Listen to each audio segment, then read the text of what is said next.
আল্লাহ পাক রব্বুল আলামিন বলেন, আমি আল্লাহ যাকে ক্ষমতা দেই, আমি আল্লাহ যাকে ইজ্জত দান করি, তাকে কেউ বেইজ্জতি করতে পারে না।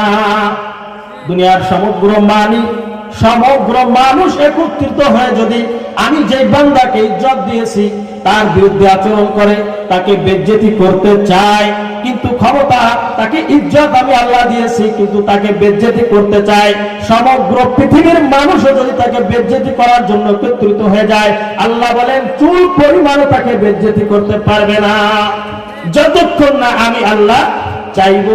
যতক্ষণ না আমি আল্লাহ চাইবো।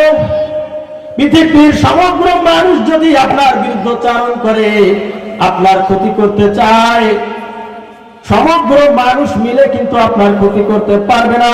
আল্লাহ বলেন যতক্ষণ না আমি তোমার ক্ষতি চাইবো, আমি তোমার যতক্ষণ না ক্ষতি চাইবো